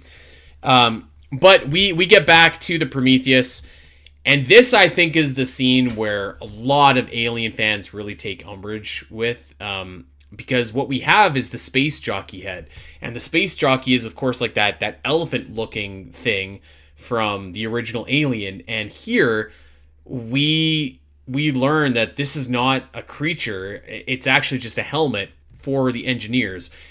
I know a lot of people didn't like it, Goo, but I love it. I gotta say, like, I kind of feel like they were like honoring and expanding like Alien lore, like by paying attention to that detail. I most of the time am a person that I'm just like, I would like answers to mysteries and questions and stuff like that. So like, I thought that this was really cool. And man, that head exploding also was like, that was pretty sweet. Yeah, I mean, I don't know. It's definitely one of those things where it's like I don't need it explained. It also doesn't ruin the original, Yeah. I don't know. And like I said, I think the movie is doing enough of its own sort of thing that it's fine. It's fine to me, you know. I don't know. I don't have issue with this scene, I don't think. I quite like it. Like I kind of like looping in the engineers to the original story that we know. I thought it was cool. Well, I can understand why people don't though. their designs, like looking at it, like it matches the design, like the design of them and everything. I think it suits it still pretty well. So, yeah, I don't know. I'm cool with it. I think it's just one of those things where like people just didn't want an answer to that question, you know? Like people just want to continue with like whatever they believe, and I totally get that. That's totally fair, but I thought there this is was cool. something there's something cool about, I was like looking over the head here, and it does look a bit more like biomechanical. You know what I mean? So it does look like it could be a helmet or a head. And so I do think I could see like that maybe it's a little like that is more distinct and striking as like a head than like, you know, like I like the design of the engineers, but like if the space jockey head was like their head, like that is like, if it was one or the other, I would say that is a more striking design, like the helmet. But Totally. Yeah, totally. you know, whatever. You know, I don't know. It doesn't bother me. I think that they could coexist. Like the helmet is a striking design, but like knowing what's on the inside is kind of cool. I think in its own way. So, but I will acknowledge, like, I know a lot of fans don't like this, and you know that's totally fine. I can appreciate why you would not like that. Very very tense scene between Vickers and David, and Vickers is just like, what did he say? What did he say? And David is like, I'm not telling you, Vickers, you suck. And she grabs him by the mouth, like literally bunching up his lips, and she's like, I will decommission you. Tell me what he said. And at this point, I don't think like there's a single person that probably hasn't guessed like who he was or like where this is kind of going. But I still kind of like the interplay here. It's almost like, because at one point at the beginning of the movie, like Waylon refers to David as a son. So it's kind of like both of them feel spurned by their creator. Like she doesn't feel loved by Waylon. He feels used by Waylon, but they have this like resentment or competitiveness with each other. I thought They're like, siblings. Yeah. They're siblings. Yeah. Like it was a cool scene. And then I think try harder. Like, oh yeah. They had a great back and forth, actually. Yeah, they had a good chemistry, like in that sense, you know, where they're combative. I thought of one other thing too, just with this is more as a whole, but I think what it connects to what we were just talking about. Sorry, with the space jockeys, but one thing that I think really works about the original Alien is that they just kind of like they were sort of ordered, I think, to inspect that ship and stuff as like basically a hunch, right? It wasn't like planned. Yeah. Like they didn't know what they would find, you know, there. No, I don't even think Wayland Yutani knew necessarily, right? I at least I don't think. So maybe that makes it, for some people, I could see that as a little less interesting, where it's like it's a bit spookier knowing that it's just like, this is just something that you can just come across some horrifying stuff in space, you know. But again, I think that's the movie still works in that way. And that this movie, because it's about specifically trying to find stuff in space, specifically like the god who created you or gods or whatever it is, like it works in the context of this movie and it doesn't harm the original. So I don't know. I just thought of that too, like from a thematic standpoint, you know. But yeah. So back over to the Prometheus here, and we've got kind of concurrent scenes going on. Number one, they are so Shaw and that other doctor are doing tests on the now exploded engineer head, and my God, the DNA goo, it's a match. They are the father. We are descended from the engineers, and there's proof there is 100% DNA match. And I will say, Holloway is drowning his sorrows away. This guy's kind of being a punk, to be honest. He's getting drunk and he's like, I wanted to find our creators and now they're all gone and this sucks. And David comes in and this scene is so intense. And Holloway is such a dick to David. And like you have like at least one character like this every Alien movie that just like hates androids. But like he's just like, you know, it's a good thing you can't feel anything, like good feeling you can't feel disappointed. And David has a really good line where he's just like why do you think your creators created you? And then he asks him, David asks Holloway, like, why did you create me? And then Holloway says, because we could. And David's like, imagine how disappointing that would be to hear that from your creators, which is totally fair. And I think really kind of informs like David's opinion on and actions for like the rest of his character arc in this movie and the next. And in a weird way, he almost like gets Holloway's consent to poison him with the black goop because he's like, what would you do to find the answers you're looking for? Anything, says Holloway, and he's like, drink this, and he slips in the like black goop into his champagne. The intense scene. Yeah, I love that idea of like, not only is it disappointment, but like again, he just has to like live with them constantly. Yeah, you know, and like deal with that disappointment constantly. So yeah, I just like. So, like, Shaw is actually doing some work here, and she's, like, matching DNA, and this guy just sucks so much. He's just getting drunk and not doing anything. And has a scene with Shaw next, actually, where he's kind of being a little bit of a prick and saying, like, you know, if anybody can create life, like, what good does that do? That doesn't make anybody special. And Shaw's like, well, hey, I can't create life. And Holloway is just like knows immediately he messed up, so he's backpedaling. And you know what? They end up actually like doing the vertical shuffle. They make love as this is going to be important to the story here. But you are just kind of left just being like, this guy kind of sucks. Like, she's doing all the hard work. He's kind of just moping around, getting drunk, being a prick, and like just I don't know. Yeah, I'm ready for him to get it at this point, you know. I'm back into like horror movie monster mode where I'm like, let's kill some guys, you know. And we're close, but we got to talk about this one subplot here, Goo. I thought like actually like the way that the crew talks about Vickers is so funny. Like there's a scene early in the movie, like way earlier in the movie. I think it was oh God, what's his name? Benedict Wong that says like, Benedict? He's just like, he's making a bet with like another one of the pilots or something. And he's just like, if you win, put it towards a lap dance with Miss Vickers. And then like, the subplot between like Vickers and the captain is like so good how they end up like hooking up. And he's like, wait. I got a question for you.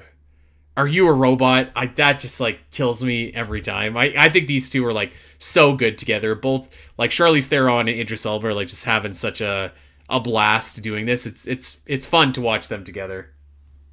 Yeah, we gotta get them together in a movie.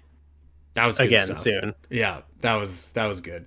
And they do as well. So it's the night of intimate relations on the Prometheus. So you know, shout out to those guys. Yeah, it's time for everyone to let their hair down a little. Yeah, we went out there. Let's have some R&R.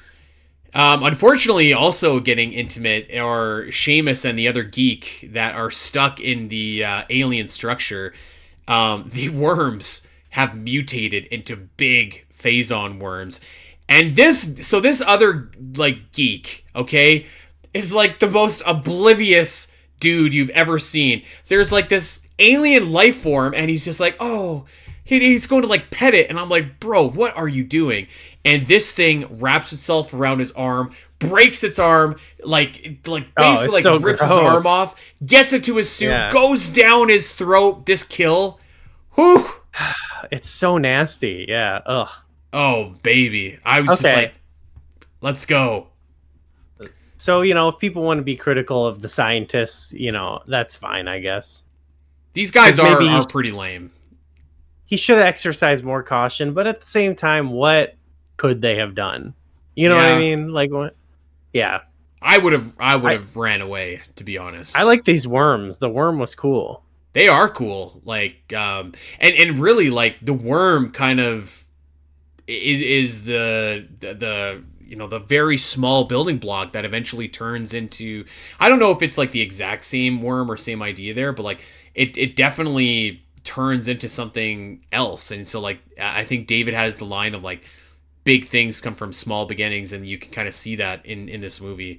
Seamus gets so he tries to cut the worm off, and wouldn't you know, there's acid for blood, just like a certain other creature that we know, and it gets all over his helmet, and then Seamus falls into the black goop. So not looking good for our boy Seamus here either. He gets like goop. He becomes like a goop monster. He becomes a whole like Phazon monster. Yes, that will come back.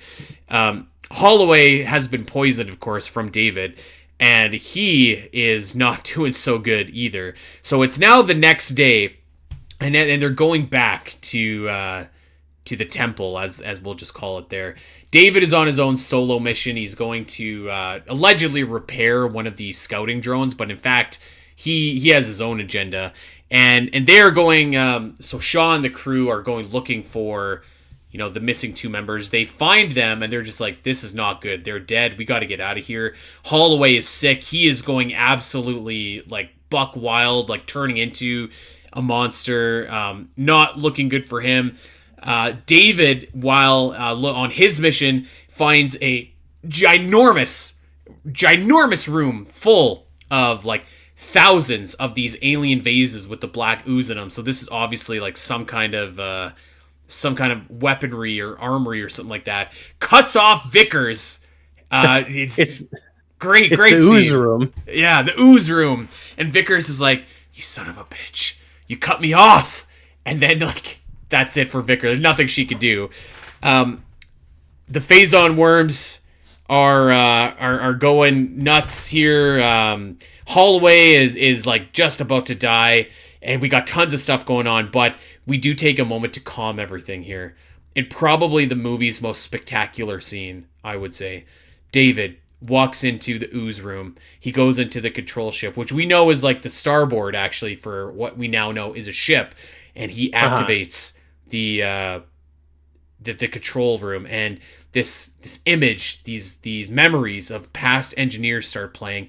This amazing planetarium comes up, and there's like blue images flying everywhere. David is just like in awe of what's happening. It's just a spectacular looking scene. I actually remember this in 3D, was like incredible. And oh yeah, wouldn't you know, they find the planet Earth in this star map.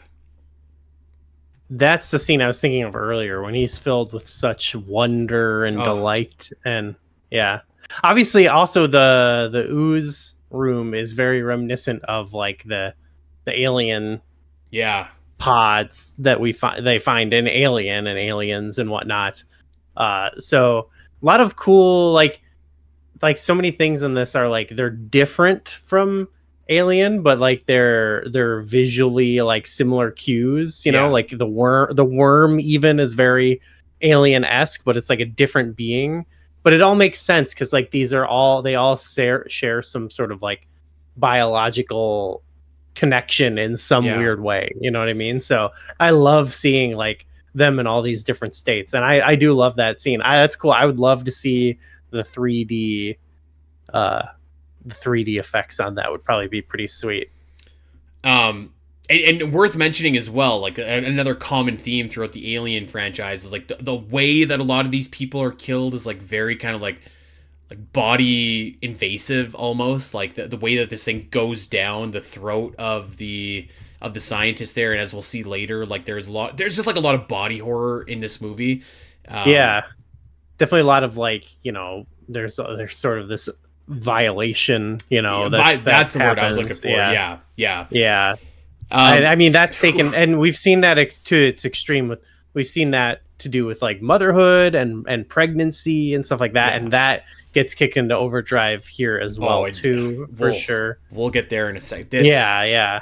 But just to say, that's kind of, those things are still present. And you said, so you saw this in theaters, like, were you going like, because that was the thing. I remember I lived with a bunch of people who were more into Alien than I was at that time. I had just seen the first one, really.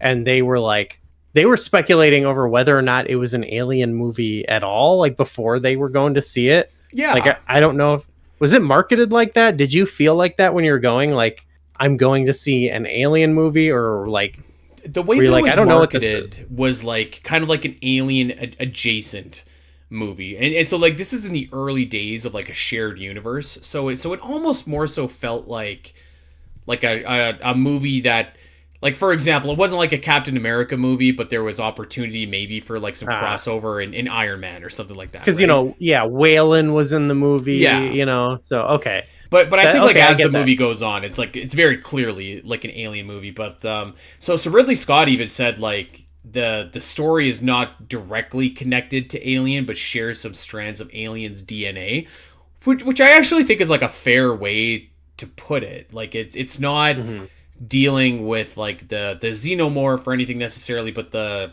inspiration of like how it might eventually be created. And that's kind of what the movie ends up being, is how they created it. Yeah. I think that this, just going back to this scene and with the planetarium, it's just like a spectacular visual scene. It's like the score is going great. I think Michael Fassbender really sells it, doing not a lot, but he has like the look on his face, which really makes you believe that like this is something incredible. And by God, there's an engineer left alive and he's breathing. So yeah, that was crazy. That was nuts. So you can like talk to him essentially. So everybody is reporting back to the ship now. Holloway is in a bad way. This guy is like a total alien being here.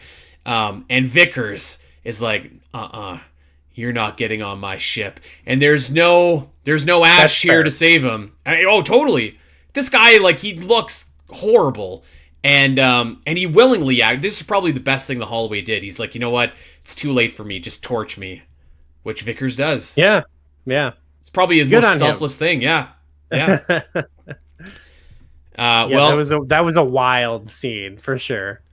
Next up, we start to see the true intentions of David, who has been ambiguous to this point, but now we really start to see some of the machinations. He is talking to Shaw. Shaw's woken up after the traumatic event of losing her husband, Charlie Holloway, and he is just like, hey, have you had intimate relations with Holloway lately? Because guess what?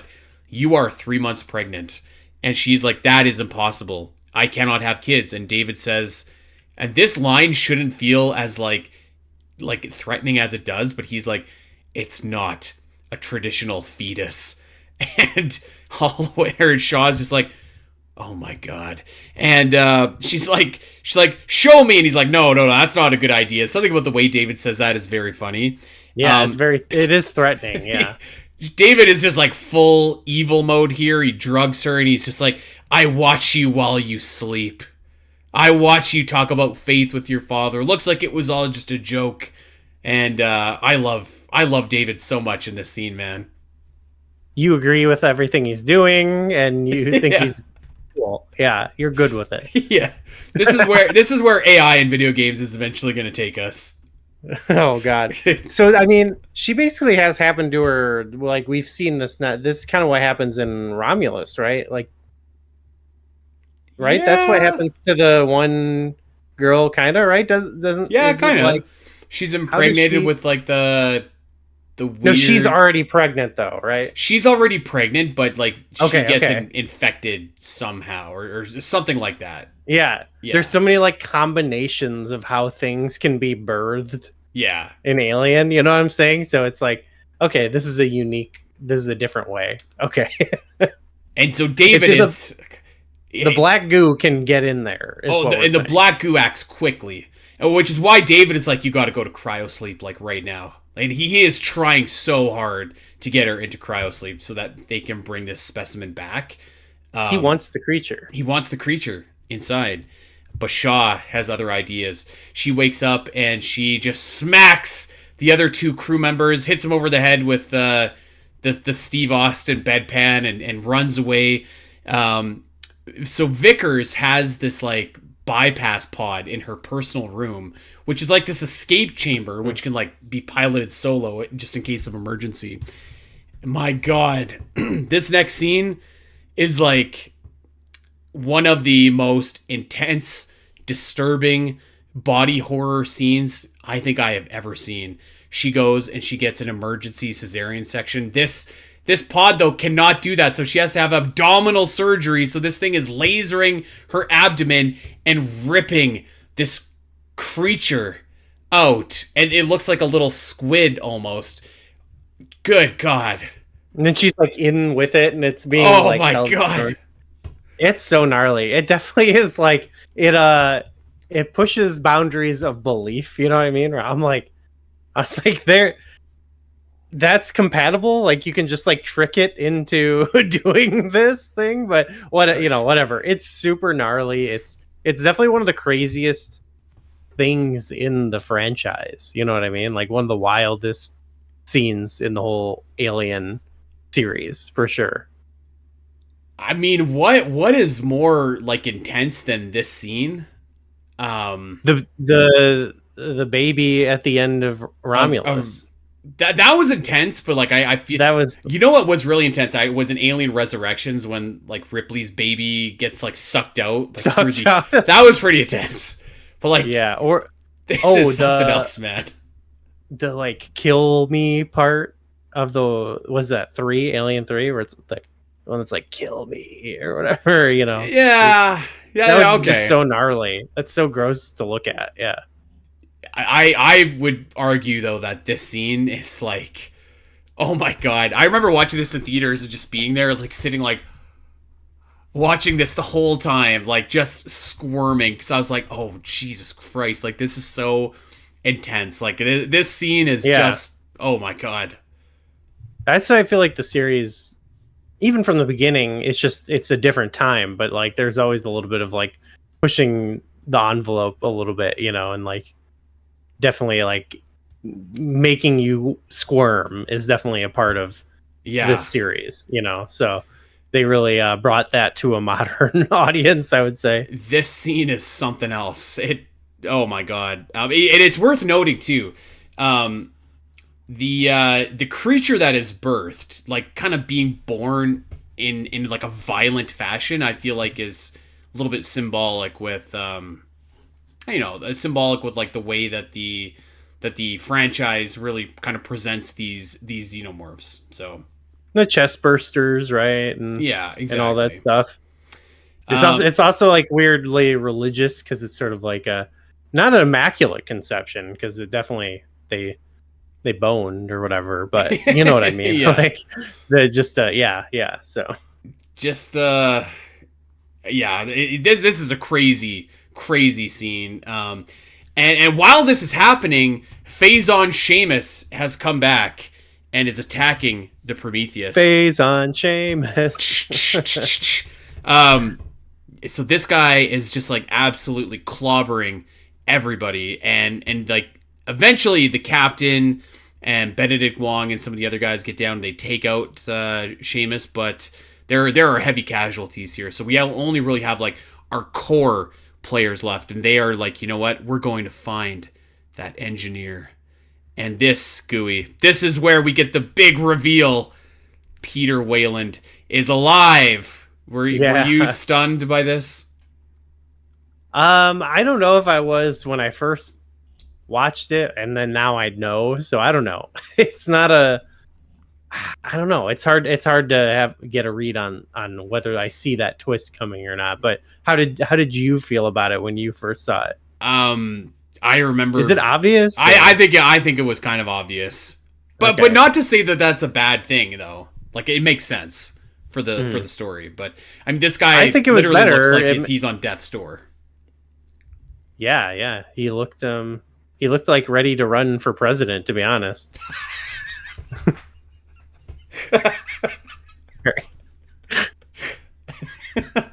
Yes, he would have probably got a lot of votes. 4 more years. Yeah. Uh, Wayland, old man Wayland. Yeah, Indeed, yes, or he'd be a top donor, one of the two. yeah, probably. Um, so, so yes, Peter Wayland is alive by God, and here you learn that. So it's not that he is interested in knowing where humanity was created necessarily. No. He's really just interested in learning how he can avoid death. And he says he's like a couple of days away from dying. And Vickers gets up in his face and she's like, you know what, Dad, every king has their reign. And then they die. It's inevitable. I also didn't think that like that was like that big of a reveal. I was kind of like, yeah, wasn't that like, didn't we know that? Not that it matters, but I don't know. I don't know if I knew that. I think actually I forgot that this time watching. And like it doesn't really matter in the grand scheme of things. So you're just like, oh, okay, whatever. It actually makes her character like a little bit more interesting, like because she is fun, but yeah, she's not. I don't feel like she is that deep. And then I don't know. I guess there's stuff you can think about there, but I don't know. It's whatever. It's cool. Well, Shaw actually teams up as being loose, generous here, but like she goes with David and Wayland and the rest of the crew to see the engineer. Because I mean, like, what else is she gonna do at this point? She can't leave, so I might as well try and see this through. She does make a deal with the captain, like, no matter what, none of that black gooey stuff is coming back on this ship, no matter what. And the captain theorizes that this is a military installation, not the engineer's home planet. And then later we'll also discover that, like, the captain's like, you know what this is? This is a ship. It's an alien ship with a cargo full of black ooze phase weaponry that, hey, looks like it was going to planet Earth and stopped for some reason. David confirms this is where the ship was going. And then they proceed to wake up the engineer. This is a cool scene. I loved actually seeing them one-on-one with this guy. They're shipping. Sorry, go ahead. It's just like a cool moment, and it only lasts for a second or two when David and the engineer are looking at each other, because you're just like, what? This could go in any direction. Where is it going to go? It's a cool moment. So they're shipping all this goo to Earth. Yeah. Or they're like, we're over this. Like, let's make them all aliens now or something. Like. Well, and that's kind of the unanswered question. Uh-huh. You could look at it as, like, obviously this black goop has destructive qualities to it, but you could also look at it as, hey, the black Phazon is what literally seeded life on Earth. So, like, what were they doing? Like, were they trying to annihilate us? Were they trying to enhance us? We'll never know. Yeah, maybe because we saw the one guy when he was all gooed out, he kind of became like a crazy monster, right? So maybe they're like, maybe they wanted to get some crazy monsters, to go mess up some other aliens, or maybe they saw what we have done for the however long we've been around, and they're like, actually, we're not a fan of that. Let's do a do-over and see what the goop will do to them now. Very positive. Can you imagine what they'd think of Earth if they saw it, like, right now at this moment? I had read some theory that they were, like, mad at humanity or something. Something like that. Do you know this theory? There was like a theory that, like, maybe that Jesus was an engineer or something. I don't know where that comes from. Oh, it was on the Wikipedia. I'll pull it up in a minute here, but it was something absolutely buck wild. But I don't think it's like ever been confirmed. You know what I mean? Mm-hmm. But I think like maybe Ridley Scott. Hold on, let me pull this up. Okay, here we go. Further religious illusions are implied by the engineer's decision to punish humanity with destruction 2,000 years before the events of the film. Ridley Scott suggested that an engineer was sent to Earth to stop humanity's increasing aggression, but was crucified. Yeah, I don't know if that was just in like a interview. Like, I don't think that was in the movie, right? I definitely was not in the movie. And I own the DVD. I've seen all the deleted scenes. Okay, I like that idea. That's pretty fun. They were like, you know what? Screw these guys. They won't listen to us. Maybe we actually need the prequel to the prequel here to see what really happened all that time ago. Prometheus, yeah. Kind of has some Ravenbeak and Samus vibes here with the whole DNA thing, actually from Metroid Dread. Speaking Oh, yeah, of there you go. creators. So, the engineer is awake. He rips David's head right off. He Falcon punches Wayland, and he just goes to town on the rest of the crew. David does kind of communicate with this thing for a split second, but the engineer obviously does not like what he has to say. And this is where you see Wayland at his most heelish, because he's like, if Shaw speaks again, shoot her. And Shaw's the only one that makes it out of there. She runs away, and this engineer is just like going nuts on everybody else. So Shaw at this point is the only one left with any life in her meter, and she is running for dear life away from this engineer who, honestly, I would be grumpy if I woke up from a 2,000-year nap as well, and had people like in my face demanding answers to questions like, why did you create me? You know, what is our purpose? Like, those are pretty big questions for just waking up. So maybe they needed to ease into it. Is that an unanswered question? Why the ship is down there? Well, I think if you go by Idris Elba's assumption that this is a military installation, which may not be right, because I mean, like, they're on one pocket of the whole planet, but maybe it is. Clearly, they're storing like a lot of the vases full of the black Phazon there, so like it's definitely some sort of docking bay for a ship, anyways, because there was like 4 or 5 of them in a row in that valley. Right, but they're down there like asleep or something. The guy was asleep, was he? Or Well, was apparently they changed their mind or something happened. We don't know why they didn't go through with it. Well, I guess they find something could have gone wrong too, because that's how they find them in Alien, right? They find their ship, but it's been taken over or whatever. So yeah. Well, this engineer is right back to the plan. He is going and piloting the ship, and with the intention, presumably, to go to Earth to wipe out humanity. And this is where Shaw desperately contacts the captain. Is like, this ship is heading to Earth, and it cannot be allowed to get there. We have to stop it. And the captain knows what Shaw is asking, and he's like, you know what? I'm gonna do it. And Vickers is like, no way. No, I'm not doing this. So she gets into an escape pod and launches off her own little escape room and barely makes it off the Prometheus, but the Prometheus then, bang, slams right into this engineer ship in the sky, taking the engineer ship back down to the planet, making sure that it can't go to planet Earth, and the captain and everyone on it is unfortunately no more. A very heroic sacrifice, an ending for our captain. Yeah, spectacular scene though. The ship. Oh, a great scene. Yeah. I actually, like, can you think of another scene, I guess like Ripley in Alien 3 aside, I can't think of another scene where like a character like sacrificed them. I'm sure they gotta exist. I just can't think of them off the top of my head where they like sacrifice themselves instead of like being killed by an alien. Oh, I can't think off the top of my head. Yeah, gotta be some though. Like I bet you. I'm trying to think. Like in Aliens, there's not really like a lot of heroic characters, you know. No. In fact, everyone gets hosed like right away. Like there's not really a lot of heroic characters in the franchise, like at large. Yeah, no. Yeah, not that I can think of. So. Yeah. Well, there you go. So as the alien ship as the engineer ship is falling down, we get the Vickers death scene, and like, I know that people make fun of this and they're just like, oh, she just needed to run to the left or to the right and not get crushed.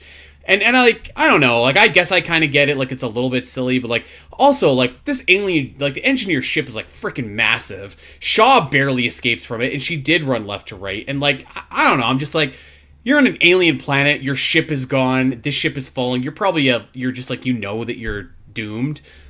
I don't know, like, you're probably not thinking straight. do you have any problem with Vickers' death here?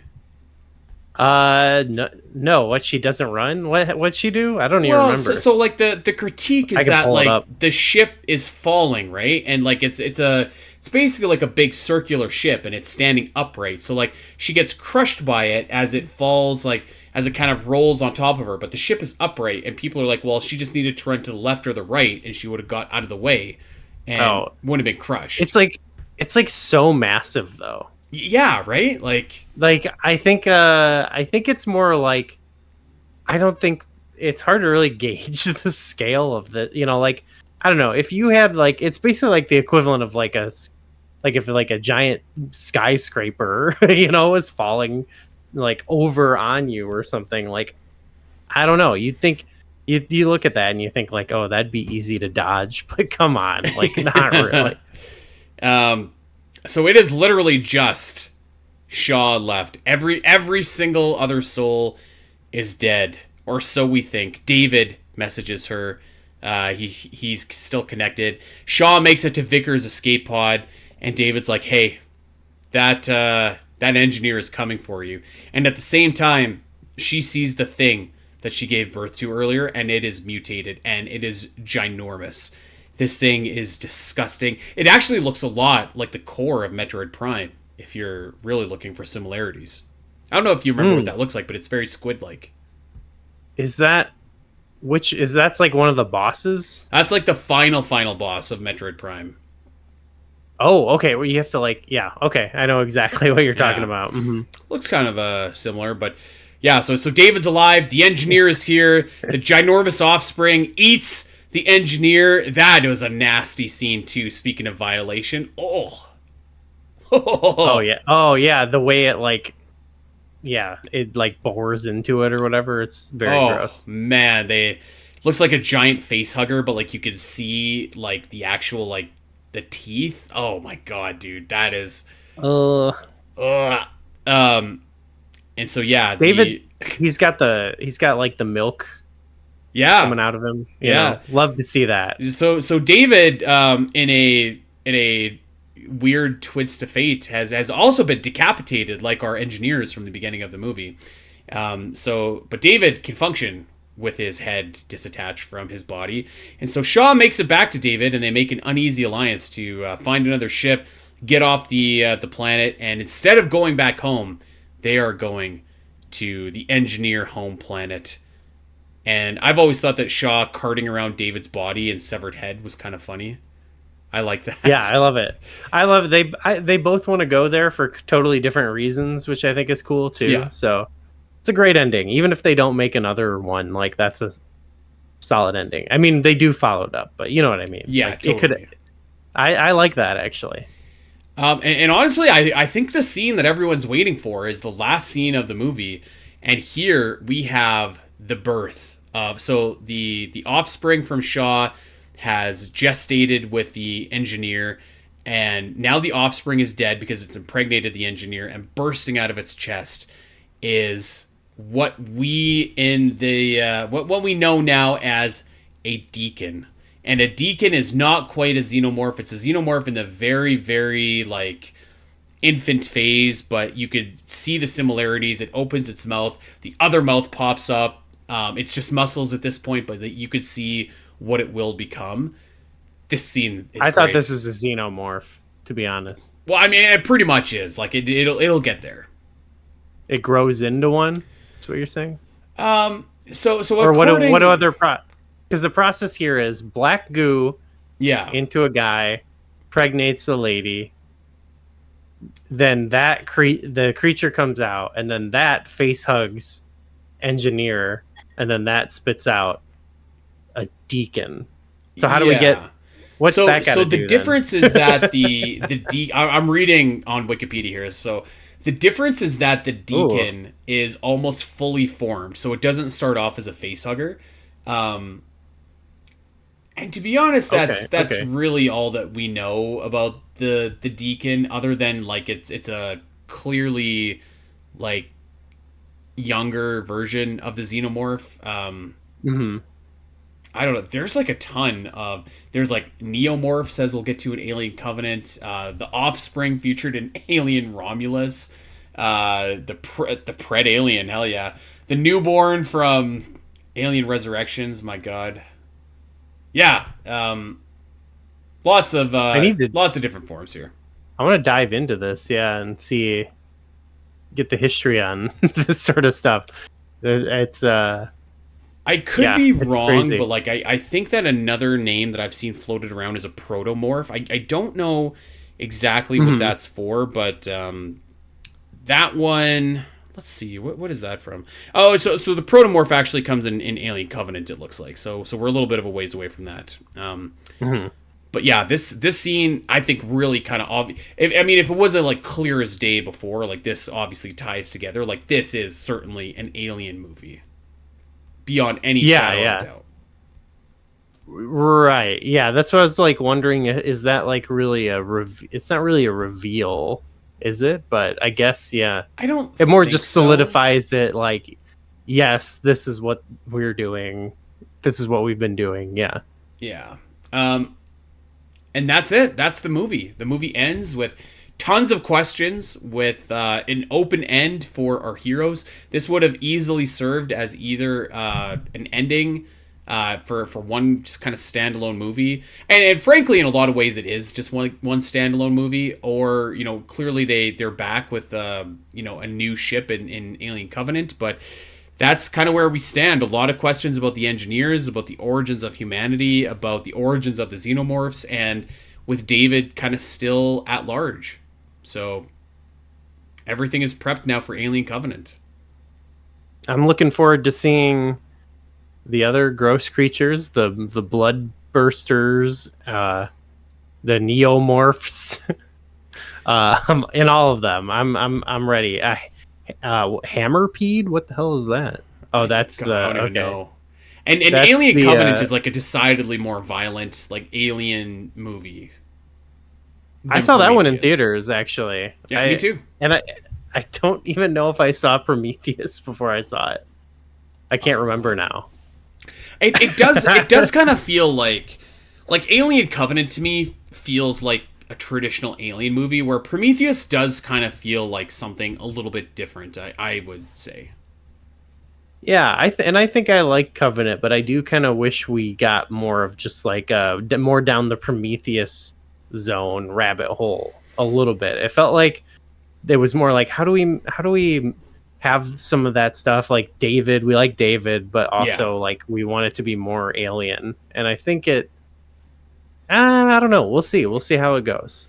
Well, we definitely shouldn't wait another year to do Alien Covenant, Goo, because No. we do have Alien Earth to delve into, which presumably is going to be the furthest back in the timeline series that we've done. So that's going to be exciting, I think. But yeah, that is Alien in review. All about Prometheus. It's not even controversial, I don't think is the right word. I think you either really like it or you're just kind of like, not for me. And I get both sides, but I really love this movie. I would actually probably have to say, like, beyond Alien, I think this is my favorite Alien movie.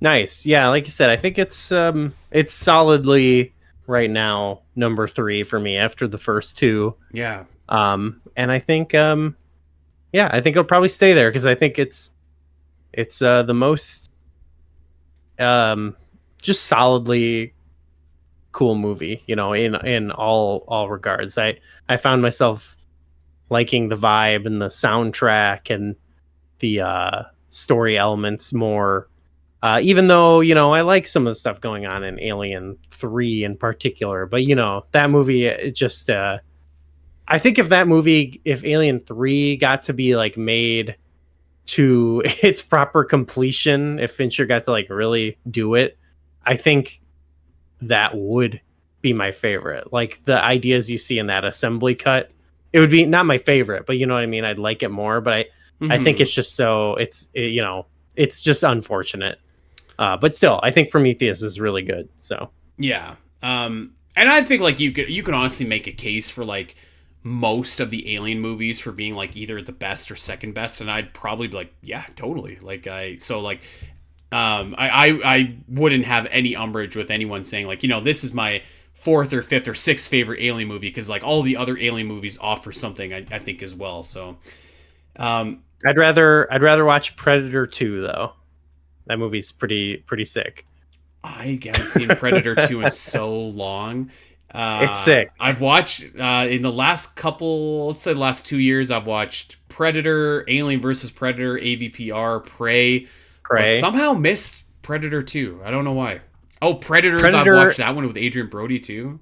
Yeah, Predators in Review is I gotta be coming someday, right? It's coming after Alien in Review is done, actually. Yeah, that's right. Yeah, hell yeah. So, all right. Well, there it is. Any final thoughts on Prometheus before we get out of here, Goo? No, thank you for having me. It was a great time. It was great. Always good to have a reason to rewatch it. And yeah. If people want to hear more of you, Gooey Fame, where can they go ahead and do that? Well, first of all, obviously, you're going to want to check out Virtual Theater, the podcast about video game movies and the stories that shape them. That's us. So at some point, we're going to get together and talk about not a video game movie, but Ballerina, which was a pretty cool movie. Dude. Yeah. It gave me the John Wick feelings, I'll say. But we'll get into that on our own time, I'm sure. And also check out my it's sort of my Nintendo 64 / 90s culture podcast, Flashback 64. We're going through the Nintendo 64 library in chronological order. We're at flashback64.com. You can find that. So yeah, check that out. All right. Well, that is going to do it for us, my friends. We would love to know what you thought about Prometheus. If you haven't seen it in a while, if you've never seen it, give it a watch. You will. I really don't think you'll be disappointed. It asks some very big questions, so just be prepared for that. But there's definitely some scenes that are intense. So, Alien in Review will return. Alien Covenant is next on the docket, and then Alien Earth, and then we're all caught up until they make another Alien movie. So yeah. I'm sure it's always around the corner. I hope so. I thought Romulus is really great, and I feel like there's a lot to build off there. So hopefully we'll see. Yeah, hopefully. Okay, well, we are going to get out of here. We do want to thank everybody for checking us out. And if you really want to take your Omega Metroid love to the next level, consider heading over to Patreon, patreon.com/SPNet. We've got 2 episodes of the Great Metroid Area ranking left, and then we've ranked every single area in this Metroid franchise. So that is rapidly coming to a close. So go check it out. There's tons of other stuff there for you as well. If you are a Zelda fan, if you're a fan of Goo and I, we have a ton of stuff over there. So go and check it out. OmegaMetroid.com has you all covered if you are in need of Metroid news, Metroid guides, Metroid maps, Metroid whatever. We're going to have you covered. Our YouTube page, like and subscribe if you want to see these videos and watch our faces as we do these podcasts. And of course, wherever you get your podcasts for that matter too. Like, subscribe, recommend, rate, review, all that kind of fun stuff. If you got a Metroid fan in your life, tell them where they can get their weekly Metroid fix. And hey, give us a follow over on Blue Sky as well. At Omega Metroid, at Spiteri316, at Gooey Fame, at Flashback64. All right, everybody, that is going to do it for us. I want to wish you guys a great week. We'll see you back here next time. Until then, friends, take care. Bye.